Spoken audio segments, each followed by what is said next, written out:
샬롬 할렐루야. 히브리어 단어 묵상 용어 사전 게마트리아. 정통 랍비들이 히브리어 단어의 숫자 값을 사용하여 그 단어와 같은 숫자를 공유하는 다른 히브리어 단어 사이의 관계를 찾아내는 방법이다. 이 방법을 숫자에 신비한 의미를 부여하는 수비학과 혼동해서는 안 된다. 이는 단순히 성경을 더 깊이 이해하도록 안내하는 교육 도구에 불과하다. 고대 히브리어는 구약 성경이 기록된 언어다. 성서 히브리어로 알려져 있는 이 히브리어는 BC 597년경 유대인들이 바벨론 포로로 잡혀갈 때까지 구어로 존재했던 고대 히브리어 형태이며 그 후 아람어와 혼합되어 대체되었다. 많은 학자가 고대 히브리어가 이 시기에 본질적으로 죽은 언어가 되었고 기원후 1세기까지 의식 언어로만 존재했다고 믿는다. 현대 히브리어는 고대 히브리어에서 발전했지만 두 형태는 많은 차이점이 있다. 관용구, 한민족의 고유 언어, 방언, 말투를 말한다. 예를 들어 아람어의 남부 방언에서 거듭남은 육체적으로 두 번째로 태어나는 것을 의미하지만 북부 또는 갈릴리 방언 아람어에서는 영적 거듭남, 육체적 거듭남 또는 새로운 신앙이나 새로운 철학적 이해로 들어가는 것을 의미한다. 바리새 니고데모처럼 남부 방언 아람어를 사용하는 유다 출신의 사람은 갈릴리 출신으로 북부 방언을 사용하는 예수님의 말씀한 관용구를 즉시 알아듣지 못했을 것이다. 구문. 이 용어는 문장을 구성하는 단어의 배열을 말한다. 영어에서는 어순이 중요하지만 히브리어에서는 그다지 중요하지 않다. 예를 들어 영어로는 태초에 하나님이 땅을 창조하시니라 이다. 우리는 창조하다라는 동사의 위치를 통해 하나님이 지구를 창조하셨다는 것을 안다. 지구가 하나님을 창조했다는 것이 아니다. 그러나 히브리어에서는 어순상 이러한 의미가 명확하지 않기 때문에 땅을 가리키는 히브리어 단어 앞에 에트가 붙는데 이는 실제 단어가 아니라 직접 목적어에 대한 상징으로 하나님이 행동하고 있고 땅은 직접 목적어로서 행위의 영향을 받고 있음을 나타낸다. 어떤 사람들은 히브리어에는 정해진 구문 규칙이 없기 때문에 어순을 결정하기 위해 문맥에만 의존해야 한다고 주장했다. 그러나 대부분의 학자는 이 이론에 동의하지 않는다. 구문 형식. 셈조 언어에서 매우 일반적인 문법적 형태, 명사는 속격, 소유를 나타내는 구성에서 다른 명사에 의해 수식될 때 구성 형태로 배치된다. 나팔. 나의 목소리가 내게 들려왔다 같이 수동태나 죄기태를 나타내는 동사이다. 대명사. 그녀와 같이 명사를 대신하는 단어.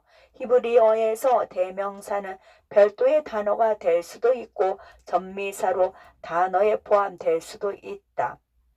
대명사의. 단어 끝에 전미사로 붙는 대명사, 대명사와 접두사이다. 랍비 문학.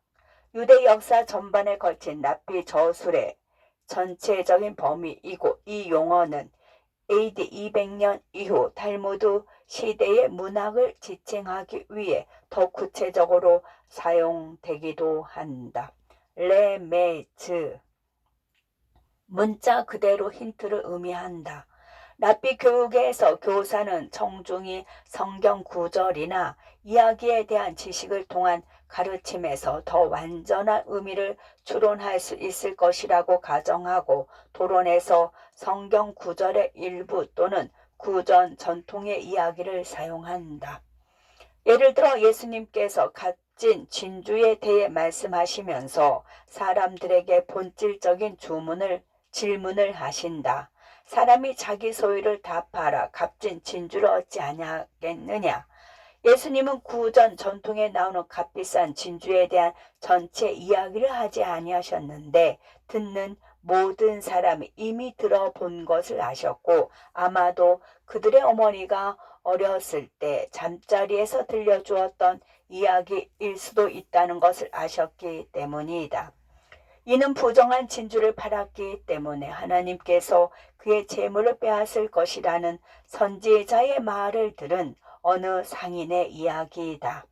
그는 재물 잃을 것을 두려워하여 세상을 찾아 헤맸고 지극히 값진 진주를 발견하고 기뻐하여 아무도 그에게서 빼앗을 수 없도록 이 진주를 사기 위해 자기의 소유를 다 팔았다.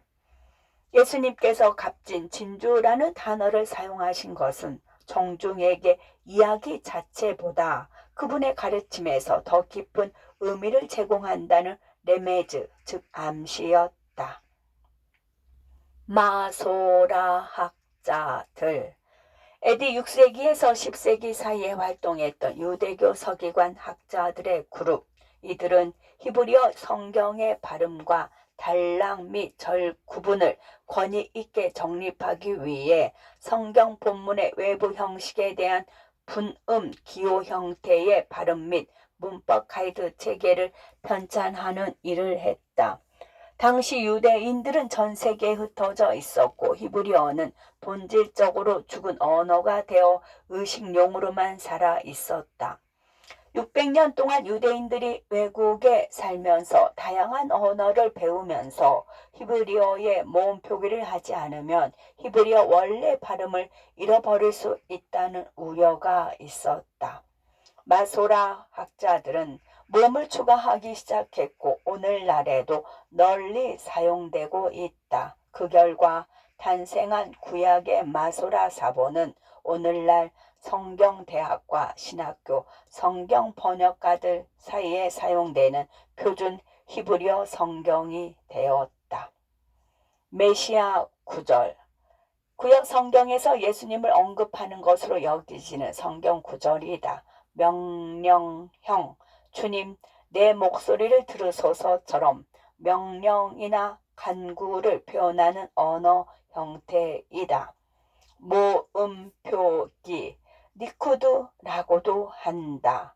랍비 히브리어에서는 자음인 알레프, 헤이, 바브, 요드는 모음으로도 사용할 수 있다. 서기 6세기 경에 마소라 학자들은 모음을 나타내거나 히브리어 알파벳 문자의 대체 발음을 구별하는 데 사용되는 분음 부호 체계를 만들었다. 이 모음 부호 체계는 오늘날 현대 이스라엘 철자법에서 사전, 시집, 언어 학습을 돕기 위해 어린이와 이민자를 위한 텍스트와 같은 전문 작품에 사용된다. 모티브. 예술적 문화적 구성에서의 지배적인 아이디어를 말한다. 예를 들어 시편 23편은 목자 모티브를 따른다. 미드라쉬. 성경 본문 해설 또는 주예를 뜻하는 히브리어로 미드라쉬 가르침의 특정 모음집을 가리킨다. 미드라쉬의 두 가지 기본 유형에는 텍스트의 윤리적 또는 영적 설명과 관련된 미드라시 아가다와 성경과 관련된 유대 율법의 주예를 언급하는 미드라시 할라카가 있다. 민얀, 공공기도 또는 종교적 의무를 수행하기 위한 유대인 모임에 필요한 10명의 유대인 성인 정족수를 말한다. 부정사. 히브리어에는 두 가지 부정사가 있다. 부정사 절대형과 부정사 연계형이다. 부정사 절대형은 초점이나 강조에 사용된다.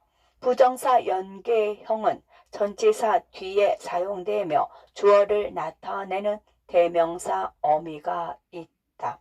분사. 영어와 마찬가지로 히브리어 분사는 형용사이다. 형용사와 같은 기능을 하지만 동사로 구성된다. 영어에서 분사는 일반적으로 현재 동작 상태를 나타내는 ing로 끝난다. 히브리어에는 시제가 없지만 히브리어 분사는 종종 현재 시제를 반영한다. 사전, 편찬자. 사전에 포함된 고대 단어 및 그 의미의 편찬자, 편집자 또는 작가이다. 사해, 두루마리, 쿰란, 동굴, 두루마리라고 알려진 사해 두루마리는 1946년에서 1956년 사이에 사해 해안에서 몇 마일 떨어진 예루살렘에서 동쪽으로 13마일 웨스트뱅크의 키르베트 쿰란에 있는 고대 정착지 근처의 11개 동굴에서 발견돼 981개의 다양한 사본 모음이다. 이 모음집은 히브리어 성경에 포함된 작품 중 두 번째로 오래된 것으로 알려진 현존하는 사본을 포함하고 있기 때문에 종교적, 언어학적으로 매우 중요한 것으로 입증되었다. 에스더서를 제외한 구약의 모든 책의 단편이 두루마리에서 확인되었다. 이사야서 두루마리는 비교적 손상되지 않았으며 이전에 알려진 어떤 사본보다 1000년이나 더 오래된 것이다.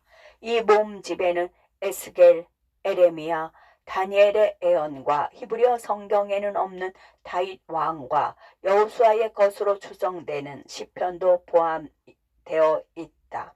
또한 두루마리에는 있지만 히브리어 성경에는 없는 요셉, 유다, 레위, 납달리, 모세의 아버지. 아멘.